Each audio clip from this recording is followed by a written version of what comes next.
The Prodigal Son, the story of forgiveness that touched generations. In every human heart there is a search for freedom, for identity, for love. But often, this journey takes us down dangerous paths, where we lose who we really are. Jesus, the master of the soul, told a story that has spanned the centuries and touched millions. Today, we will delve deeply into the parable of the Prodigal Son, a story that is not just about a father and his sons, but about me, about you, and about God. A man had 2 sons. This is how the parable begins, simply. But what comes next is shocking. The younger son, dissatisfied, restless, decides to ask for something unthinkable. "Father, give me the share of the inheritance that is due to me." In Jewish culture, this was the equivalent of saying, "Father, I wish you were dead." Even so, the father divides his assets. There are no screams. There is no reprimand. There is only a silence that hurts, a love that gives in, even knowing what might happen. With the fortune in his hands, the young man leaves, perhaps with his heart racing, his eyes shining with the promise of a freedom that the world seemed to offer. He says goodbye to the house where he grew up, to the trees he had known since he was a child, to the arms that had welcomed him so many times. He goes to a distant land, far from everything, far from his father. And there, he lives as he pleases. The nights are long, illuminated by wine, dancing, and empty promises. Friends surround him. There is laughter. There is luxury. There is pleasure. He is in control, or so he thinks. But what is built without roots does not last. The fortune is gone. The laughter ceases. The friends disappear. Everything he thought he controlled has slipped through his hands like sand in the wind. A terrible famine ravages that land. Without money, without friends, without dignity, the young man finds himself forced to work, taking care of pigs. For a Jew, this was rock bottom. Pigs were unclean animals. He couldn't even touch them. And now, he wanted to eat their food.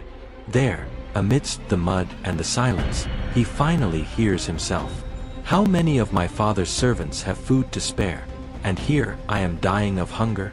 It is the moment of truth. The moment when pride breaks. The moment when repentance begins.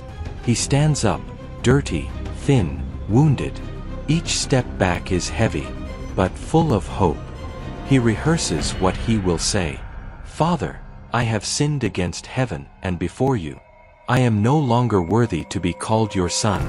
Treat me as one of your servants." He does not expect restoration. He only wants mercy. He does not want privileges. Just a corner to rest in. But what awaits him is infinitely greater. The father every day looked at the horizon. He never stopped waiting. And that day, he saw him. Even before his son arrived, the father ran. Something unheard of for a man of his age and position. He ran, not on impulse, but because love doesn't walk. It flies. The son began his speech. "Father, I have sinned against heaven and against you." But the father didn't let him finish. He hugged him. He kissed him. He covered him with new clothes. He put a ring on his finger, sandals on his feet. And he said, "Let's celebrate. This son of mine was dead and is alive again. He was lost and is found." There was music. There was dancing. There was a feast. Servants rushed about, preparing the best. The son was restored to the position of heir, not as a servant, but as a son. A new chance, a new beginning, a home restored. But not everyone rejoiced. The eldest son, who had always been there, working faithfully, refuses to go in. He is hurt, resentful. "I never even got a kid to celebrate with my friends. And this son of yours, who spent everything on prostitutes, gets a party." The father, once again full of love, goes out to him too. "Son, everything I have is yours. But it was necessary to celebrate. This brother of yours was lost, and has been found."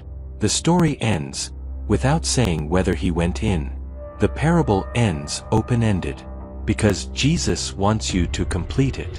Which son are you? The one who rebelled, ran away, fell and now needs to return? Or the one who stayed, but forgot about love and grace? Both were distant from their father. One, out of rebellion. The other, out of pride. But the father loved them both. The true hero of this story is the father. A father who waits, who runs, who forgives, who restores. A father who represents God. He still waits, for me, for you. If this story touched your heart, share this video. Someone you love may be living like the prodigal son, or the older brother. Subscribe to the channel and turn on notifications for more life-changing stories. And remember, you're never too far away for God's love to reach you.